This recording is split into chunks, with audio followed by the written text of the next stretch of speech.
다윗은 남쪽 지파, 북쪽 지파 전체를 아우르는 왕으로 기름 부음을 받고 예루살렘을 새로운 수도로 정한 다음에 그가 이제 400년이라고 하는 다윗 왕조, 위대한 하나님의 왕조를 첫걸음을 떼는 시작을 하면서 중요한 선포를 하나 했습니다. 그가 특별히 원했던 것은 역대상 13장 3절의 말씀 가운데 나타나 있습니다. 우리가 우리 하나님의 궤를 옮겨오자. 사울 때에는 우리가 궤 앞에서 묻지 아니하였느니라. 사울 때에는 사사시대를 거쳐서 사울 왕 통치 때와는 전혀 다른, 이제 하나님께서 정말 본격적으로 통치하시는 의미가 무엇인지를 역사 속에 구현해 주시는 경험을 사람들이 하게 되는, 그 하나님의 나라의 체험을 하게 되는 이 왕의 선포가, 첫 번째 선포가 하나님의 궤를 예루살렘으로 가져오는 것이었습니다. 그러면서 하는 말은 뭔가 하면은 사울 때에는 하나님의 궤 앞에서 묻지 않았다는 거예요. 여러분, 이 법궤라고 하는 것은 크지 않습니다. 한 요만한 정도의 크기의 궤입니다. 하지만 그 궤에 의미가 있습니다. 하나님께서는 당신의 임재를 상징하는 그 궤를 통해서 이스라엘에게 하늘 보좌로부터 말씀을 주시겠다고 하셨습니다. 출애굽기 25장에 보면은 22절에 거기서 내가 너와 만나겠다. 그리고 그 증거궤 위에 있는 두 그룹 사이에서 내가 이스라엘 자손을 위하여 내게 명령할 모든 일을 이루리라.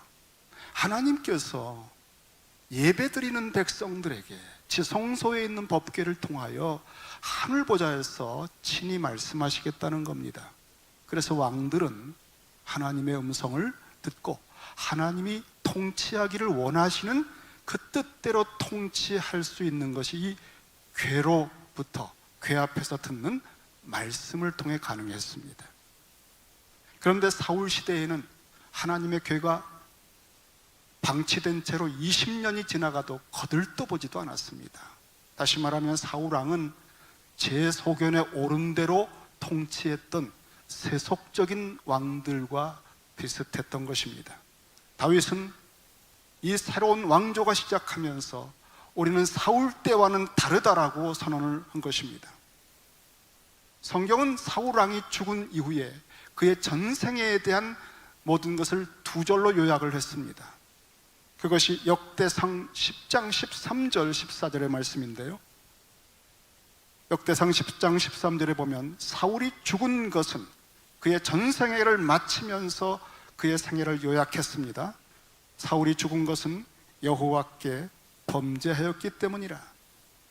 그가 여호와의 말씀을 지키지 아니하고 또 신접한 자에게 가르치기를 청하고, 신접한 자, 무당 같은 여인에게 하나님의 말씀을 듣고자 물었다는 거예요.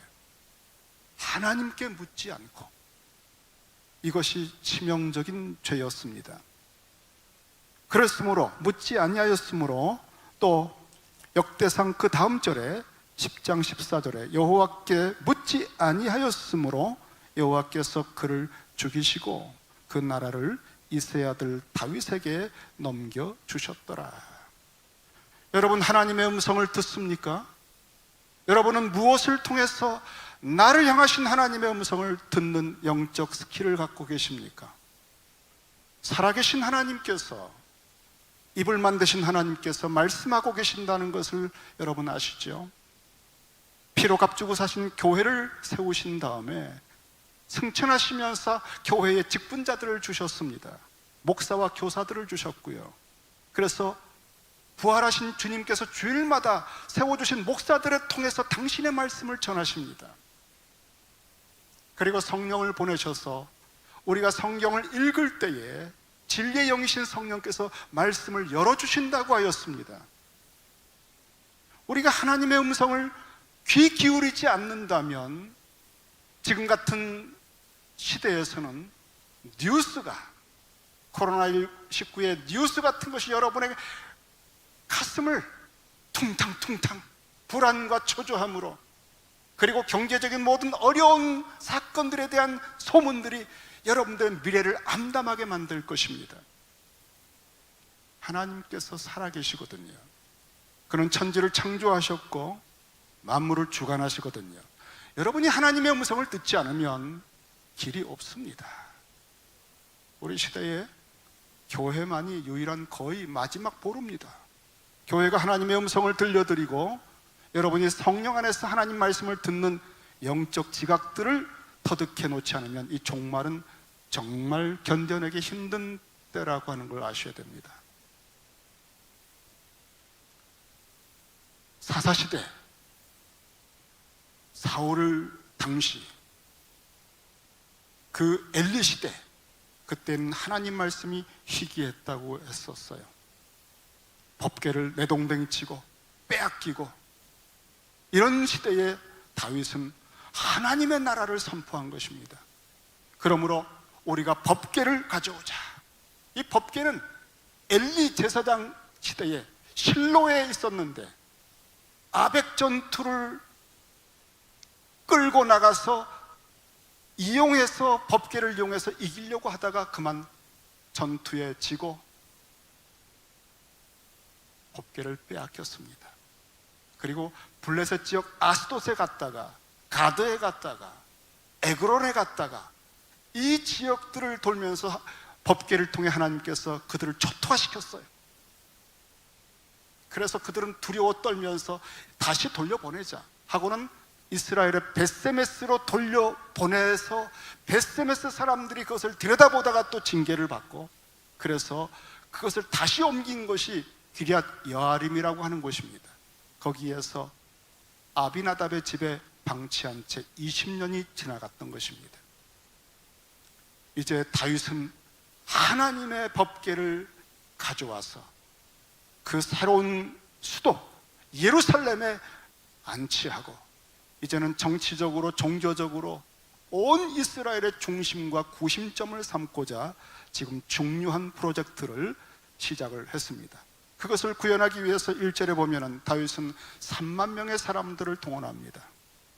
그리고 자기와 함께 있는 모든 사람들과 더불어서 발레 유다, 이것은 기럇 여아림의 다른 이름인데요, 거기로 가서 궤를 가져오려고 했다. 그런데 그 다음 말씀이 참 의미심장해요. 그 궤는 그룹들 사이에 좌정하신 만군의 여호와의 이름으로 불리는 것이라. 이 궤가 보통 궤가 아닙니다. 조그마한 상자에 불과하지만 이 궤는 만군의 여호와의 이름으로 칭해집니다. 여러분, 만군이 뭐죠? 하늘의 수만의 천군들과 이 땅의 모든 하나님의 군대들의 총괄지휘, 만군의 여호와, 어마어마한 이름입니다. 그 만군의 여호와, 창조주요, 모든 역사의 주관자이신 하나님의 이름으로 칭해지는 궤이기 때문에 이제부터 이 궤를 옮기는 과정 속에서 이 어마어마한 이름에 합당한 태도로 이 궤를 대하지 못하면 무서운 일이 벌어집니다. 우리가 하나님의 이름에 합당한 태도로 예배를 드리지 않으면 아주 힘든 일들이 생깁니다. 나는 나를 가까이 섬기는 자 중에서 거룩히 여김을 받기를 원한다 하셨어요. 얼마나 무서운 말씀인지 몰라요. 하나님은 하나님 수준의 대우를 받기를 원하십니다. 그래서 영광을 돌려드리는 것을 예배라고 하잖아요. 이제 다윗은 과연 만군의 여호와의 이름에 걸맞게 이 궤를 대할 것인가? 이렇게 몇몇 명, 엄청난 사람들을 동원해서 과연 이 궤를 옮겨오는 과정을 하나님은 연락해 주시고 기뻐 받아주실 것인가? 좀 더 읽어보겠습니다. 3절에 보니까 그들이 하나님의 궤를 새 수레에 싣고 산에 있는 아비나답의 집에서 나오는데, 아비나답의 두 아들, 정확하게는 손자들입니다. 우사와 아효가 이제 그 궤를 이끕니다. 새 수레에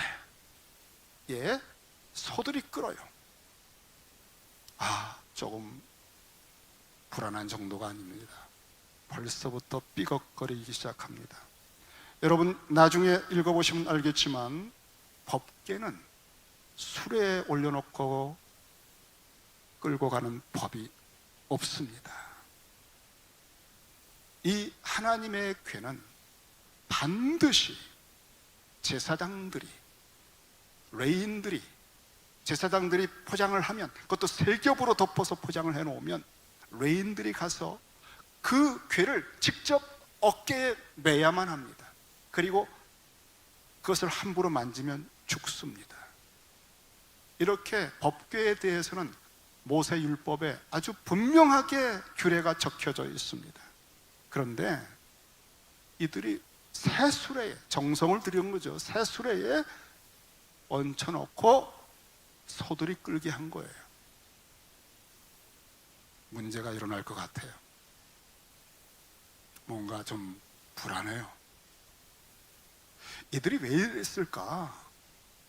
아마도 여러분, 블레셋 지역을 법궤가 돌면서 무서운 독종과 재앙을 쏟아부을 때 블레셋 사람들이 안 되겠다, 우리 죽겠다, 망하겠다 하면서 다시 이스라엘로 돌려보내자라고 벳세메스로 보낼 때에 우리가 겪은 재앙이 과연 이 여호와로부터 온 것인지 확인은 해보자 하고 시험을 합니다.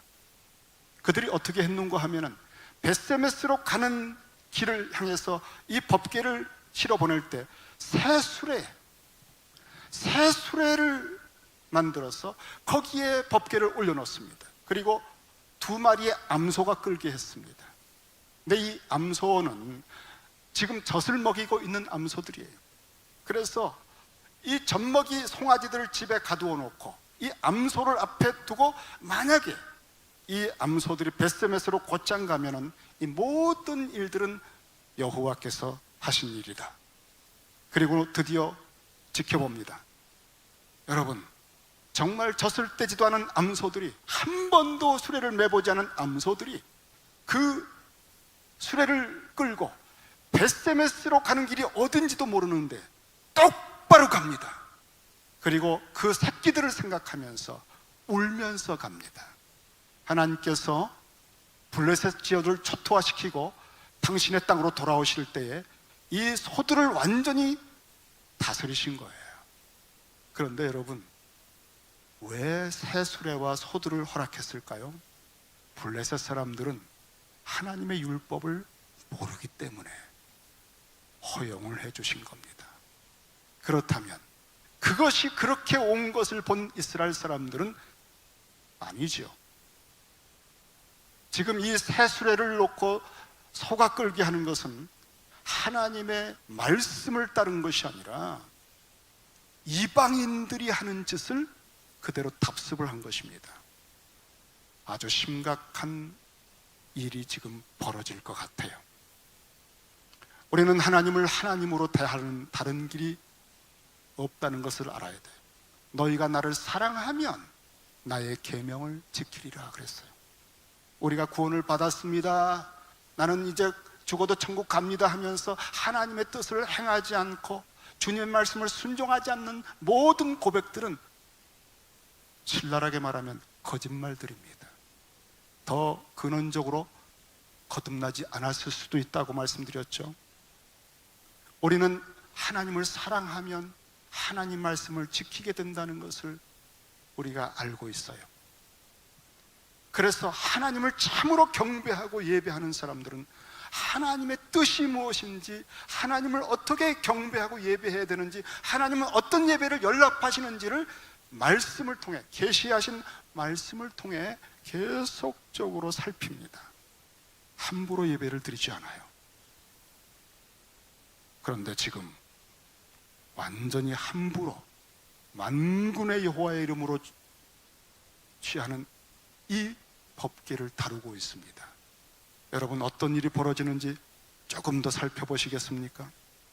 이제 이 수레를 끌고 가는데 어디쯤 갔을 때, 이 수레를 끌고 가는데 사실은 이 수레를 끌고 가면서 지금 5절에 보면 대단한 역사들이 일어나고 있었어요. 다윗과 이스라엘 온 족속이 잣나무로 만든 여러 악기와 수금, 비파, 소고, 양금, 제금 이런 것들로 지금 막 어마어마하게 음악을 연주하고 있습니다. 아, 하나님을 예배하는 것 같아요. 그런데 이것은 예배가 아닌 것 같아요. 축제는 축제입니다. 국가적인, 정치적인 아주 중요한 프로젝트입니다. 전국적인 행사입니다. 그래서 지금 흥을 돋우는 축제 분위기는 만들었는데 하나님은 쓸쓸하시고 너무너무 불쾌하십니다. 이건 예배가 아니거든요. 겉모양은 하나님을 위하고 하나님을 중심에 놓아드리는 것 같은데 그 동기의 깊은 저변에는 정치적 동기, 인간적 사회적 동기가 지금 장악하고 있습니다. 이것을 만군의 여호와께서 가슴 아프게 느끼고 계신 겁니다. 우리가 드리는 예배는 우리가 예배를 드렸다고 해서 드려진 게 아니라, 우리가 드리는 헌금은 헌금을 드렸다고 해서 드려진 게 아니라 연락을 하지 않으시면 아무것도 아닌 겁니다. 하나님이 받으시고 기뻐하시고 그때 하나님의 역사가 일어납니다. 지금 하나님께서 너무나 가슴이 아프시고 불쾌하시고 노하시는 마음으로 지금 어떤 일을 하나 벌이셨어요. 그것은 6절에 그들이 나곤의 타작마당에 이르렀을 때에 소들이 뛰므로 그랬어요. 소 한 마리가, 정확하게 하면 소 한 마리가 넘어졌어요. 왜 그랬는지 몰라요. 갑자기 소가 넘어지면 여러분 뒤에 끌고 가는 수레가 휘청거립니다. 덜커덕. 그러면 수레 위에 놓았던 법궤가 미끄러지고 굴러떨어집니다. 앞에서는 아이호가 끌고 있습니다. 그 법궤 옆에 우사가 있었습니다. 어쩔 수 없잖아요. 우사가 엉겁게래 손을 뻗어서 법궤를 지금 떨어지지 않게 막았습니다. 법궤는 손으로 대면 안 됩니다. 그런데 그럴 수밖에 없었어요. 불가피한 상황이에요. 우사를 탓하기 어려워요.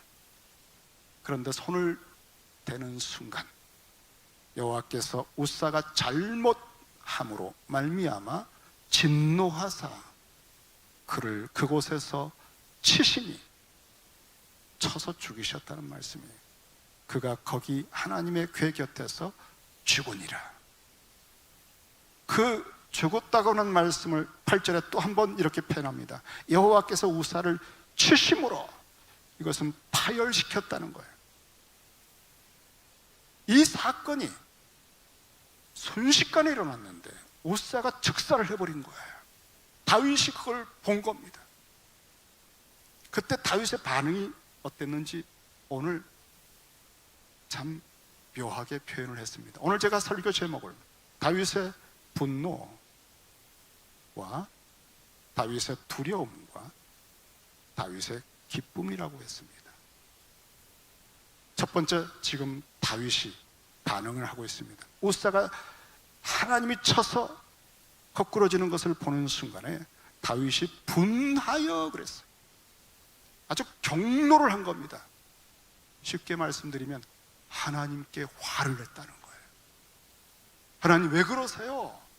이만큼 해드렸는데, 이렇게 정성을 다 드렸는데 왜 우사를 죽이십니까? 다윗이 화가 났어요. 하나님께. 왜 소들이 왜 뛰었을까요? 누가 도대체 소를 뛰게 했을까요? 여러분 기억해 보세요. 벳세메스로 소가 갑니다. 암소 2마리가 새끼를 뒤에 가두어 놨습니다. 새끼 생각에 울어요. 길도 모르는데 똑바로 가요. 벳세메스까지. 이번에 소도 그렇게 가게 하실 수 있었습니다. 그러니까 이 소가 갑자기 거꾸러진 것은 다른 이유가 없어요. 하나님께서 소를 거꾸로 들이신 겁니다. 나는 더 이상 너희들이 이 수레의 법궤, 나의 이름으로 칭하는 이 법궤를 놓고 끌고 가는 것을 용납할 수 없다. 그리고 그 앞에서 온갖 꽹과리를 치면서 아우성치는 그것이 너무너무나 역겨워서 받을 수가 없다. 너희들이 지금 무슨 짓을 하고 있는지 내가 확인시켜 주마. 그리고 소를 거꾸로 들이신 겁니다. 그러면 어쩔 수 없이 우사가 그 궤를 잡아야 됩니다. 그리고 우사를 쳐서 죽이신 겁니다. 처음에 다윗은 화를 냈습니다. 아니 왜 이렇게까지 하세요? 이 정도로 저희들이 모시려고 했는데 말이죠. 처음에는 화를 냈습니다. 여러분, 화낸다는 게 뭐죠? 화를 낼 정도라고 하면, 시체말로 말하면 상대방이 만만한 겁니다. 여러분, 나보다 월등히 무서운 존재에게는 화내기 어려워요. 피하죠. 슬슬 피하죠. 화를 낸 것은 만만하게 본 겁니다. 그런데 화를 낸 다음에 반응이 두려워했다 그랬습니다. 다윗이 그날의 여호와를 두려워하여 이르되 여호와의 궤가 어찌 내게로 오리요? 다윗이 여호와의 궤를 옮겨 다윗성 자기에게로 메어가기를 즐겨하지 않고, 여기서 정체가 좀 드러났어요. 결국 이 궤를 옮겨오려고 하는 목적이 다윗성, 자기 이름을 걸고 있는 성, 왕으로서의 자기의 입지, 북쪽 지파들, 남쪽 지파들을 다 통합해서 이 대축제 가운데 화합하게 만들고 정치적으로 상당히 지금 도약할 수 있는 아주 좋은 기회를 만들었습니다. 내게로, 나에게로 가져오려고 했던 목적이 그거였거든요. 그는 이 고백 속에서 이 모든 동기가 순수하지 않았다는 사실을 고백을 한 거나 마찬가지예요. 우리들은 교회를 섬기고 직장과 비즈니스를 하면서 먼저 그의 나라와 의를 구하고 하나님을 섬기고 교회를 세우고 봉사한다고 말은 합니다. 하지만 마음의 깊은 곳의 동기를 짚어보면 대부분이 이렇습니다. 하나님 도와주세요. 하나님 이번에 작정기도 합니다. 응답해 주세요. 하나님 도와주시면 제가 교회 돕겠습니다. 그러나 주최 측은 접니다. 하나님 도와주시는 것만 하시고요, 그럼 헌금도 좀 하고요, 교회 봉사 좀 하겠습니다. 하지만 이 일은 제가 합니다. 하나님을 이용하는 거예요. 우리는 하나님을 먼저 그의 나라와 의를 구한다는 것이 얼마나 절대적 우선순위를 두고 말씀했는지 그 필링을 느끼지 못합니다. 그래서 우리는 대개 양쪽 다리를 걸치고 살아갑니다. 기도도 좀 했다가 예배도 좀 드리는 것 같다가 또 세상에 빠질 때는 거의 믿지 않는 사람 수준으로 염려하고 욕심을 냅니다. 두려워합니다. 우리 속에 경계선이 너무나 희미하거든요.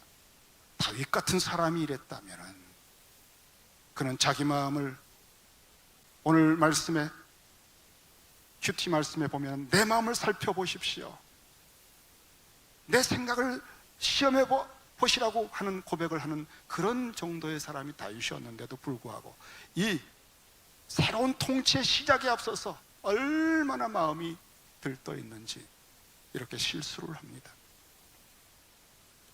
그는 처음에 화를 냈어요. 우사가 죽는 것을 보고 화를 냈어요. 그러다 두려워졌어요. 그가 뭘 깨달았을까요? 여러분, 우사가 수레에다가, 새수레에다가 소가 끌게 한 모든 것은 다윗이 총괄 책임을 지는 겁니다.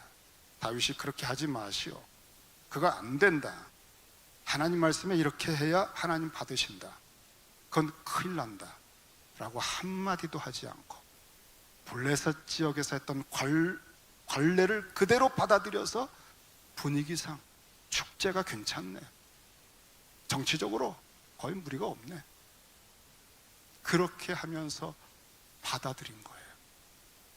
바로 그런 다윗을 주님은 용납할 수 없었는데, 그 다윗에 대해서 징계하실 것을 우사를 치신 겁니다. 우사는 다윗의 아바타입니다. 다윗이 허락했기 때문에 새수레에 소가 끌게 한 것입니다. 우사는 순교자와 같아요.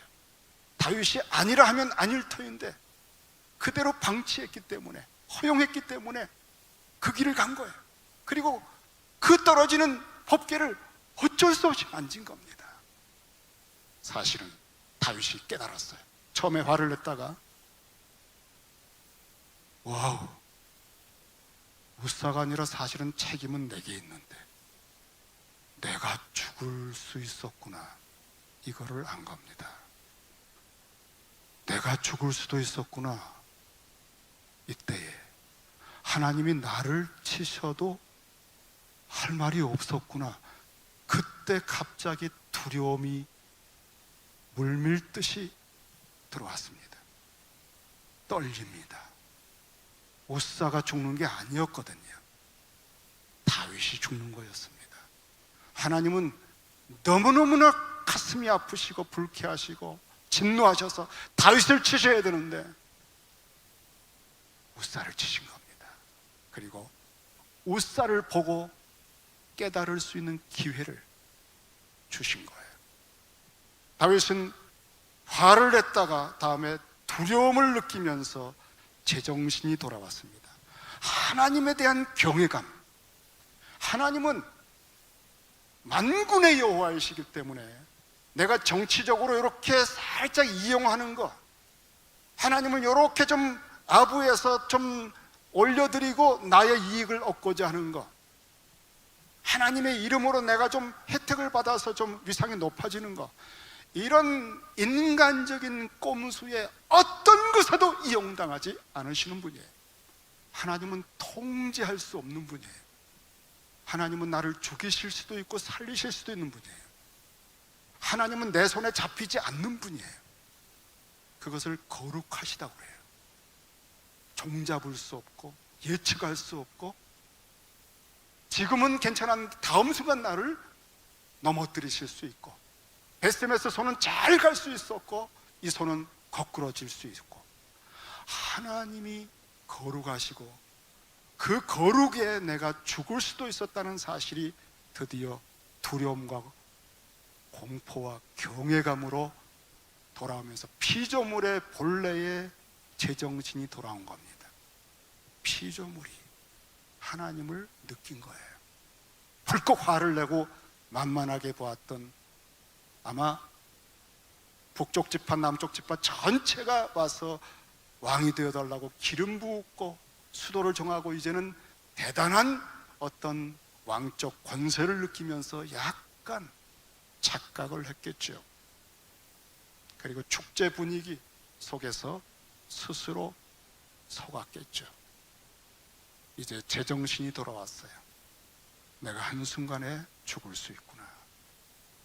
그리고 이 두려움 속에 그냥 법궤를 빨리 어디든가 머물게 해야 되는데, 그것이 바로 오벳 에돔의 집이었습니다. 오벳 에돔의 집에 머물고 도망가듯이 왕궁으로 돌아왔습니다. 그 몇만 명 대집회 축제가 완전히 찬물을 뒤집어쓰고 뿔뿔이 흩어졌습니다. 여러분, 돌아와서 3개월을 생각합니다. 문제가 무엇이었나? 저는 이 3개월을 참 의미 있게 생각해요. 저는 코로나 이후에 3개월을 하나님께서 주신 기회로 봅니다. 그러면서 하나님 말씀을 연구했어요. 그리고 하나님 말씀에는 어떻게 법궤를 다루어야 하는지가 명확하게 써 있는 것을 확인합니다. 그리고 레인들을 이제 세워서 그들의 어깨에 매여만 한다는 사실도 알았습니다. 그런데 우리에게 하나님께서 말씀을 주셨다는 사실이, 계시를 주셨다는 게 얼마나 중요해요. 우리는 하나님을 예배하고 하나님을 섬기고 하나님과 동역하면서 직장과 비즈니스와 우리 자녀들의 미래를 위해서 기도하는데 어떻게 하죠? 말씀을 보고 하셔야 돼요. 하나님 말씀을 떠나면 동기가 아무리 순수한 것처럼 보여도 곁길로 가게 돼 있어요. 우리는 하나님 말씀을 회복해야 돼요. 여러분, 코로나 이후 3개월 이후에 우리는 이 첫 번째 오픈된 예배에서 예배가 무엇인지, 우리가 섬기는 하나님이 어떤 분이신지에 대한 새로운 필링을 회복해야 됩니다. 그리고 하나님의 말씀을 떠나면 반드시 곁길로 간다는 사실을 알고 다시 말씀을 펴셔야 돼요.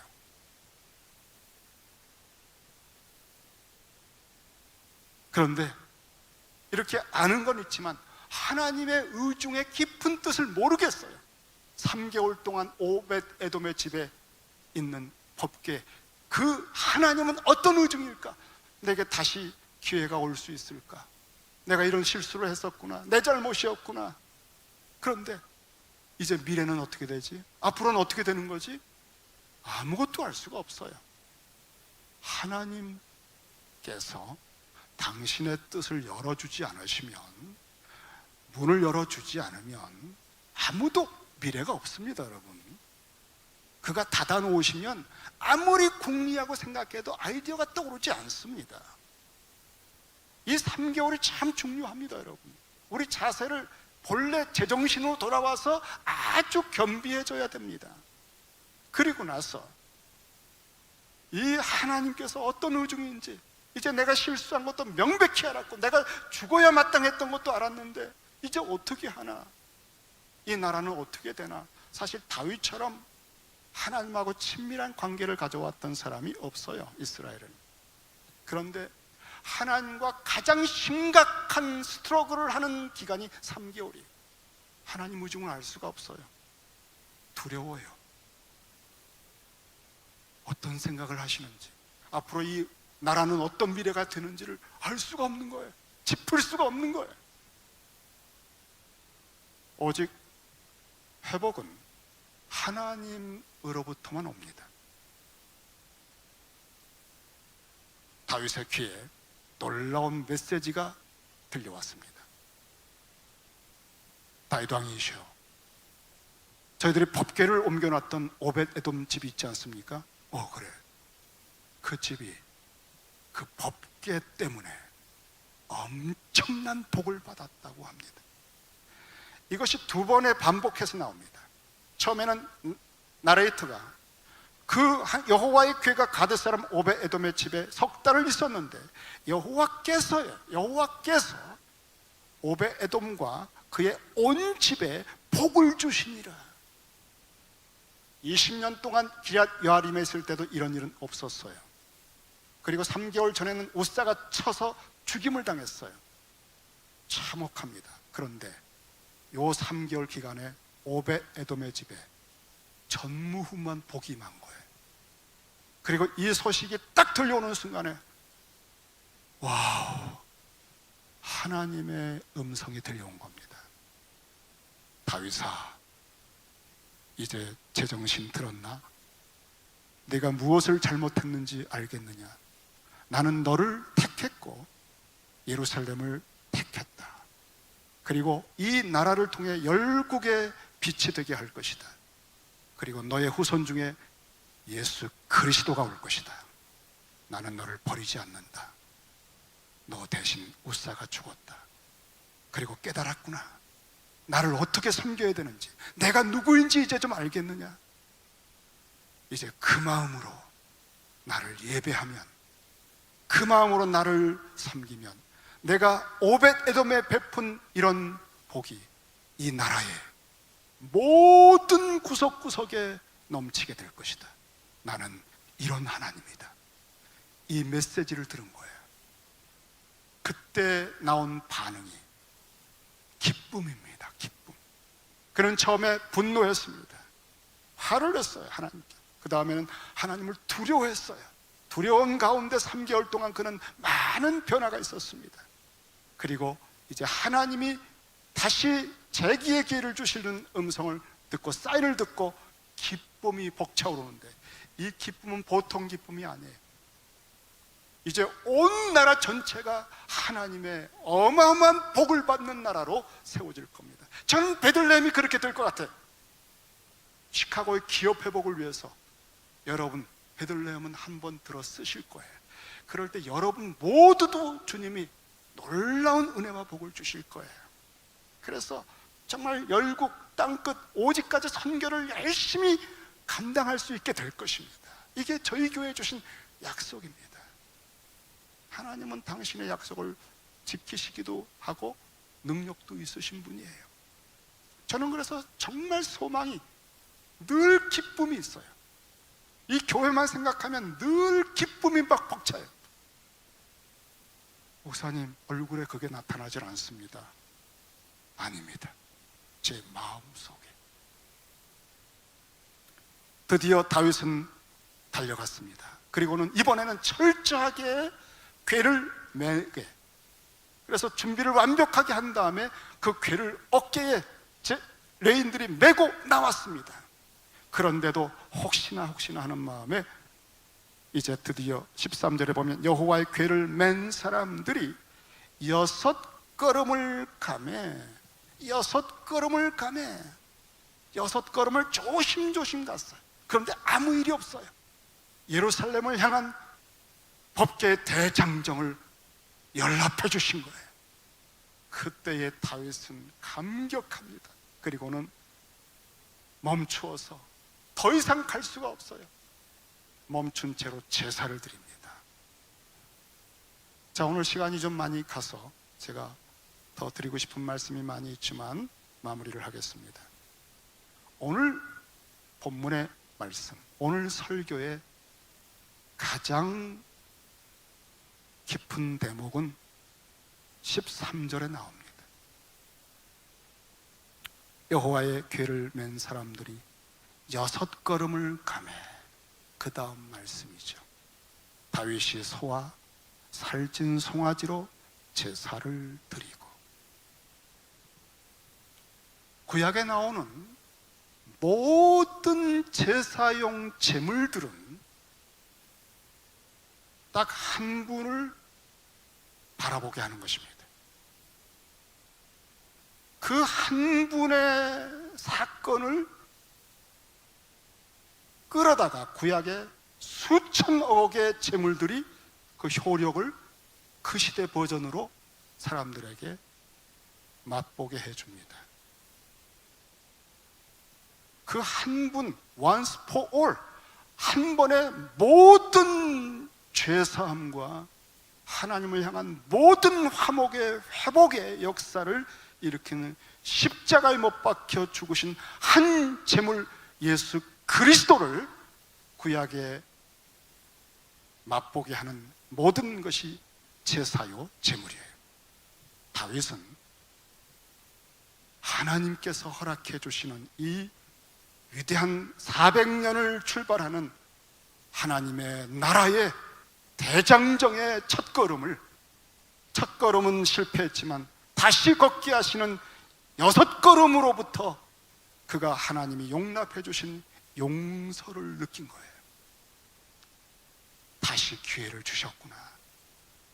그리고 제사를 드리면서 그 제물과 함께 죽으면서 십자가의 주님과 연합되면서 한도 끝도 없는 자신의 허물과 어리석음과 야망과 자신의 모든 추악한 욕심과 무지함에 대한 죄를 고백하면서 제물과 함께 깊이 죽고, 그리고 한없는 감사와 감격을 이 화목제물 속에서 올려드린 다음에 이 제사가 딱 끝났을 때 그 피로 사함받고 그 살로 먹임을 받고 그 다음에 힘을 다하여 춤을 춥니다. 이 하나님의 임재 앞에, 이 앞으로 펼쳐지는 무한대의 소망 앞에 그때부터 힘을 다하여 춤을 췄다 그랬어요.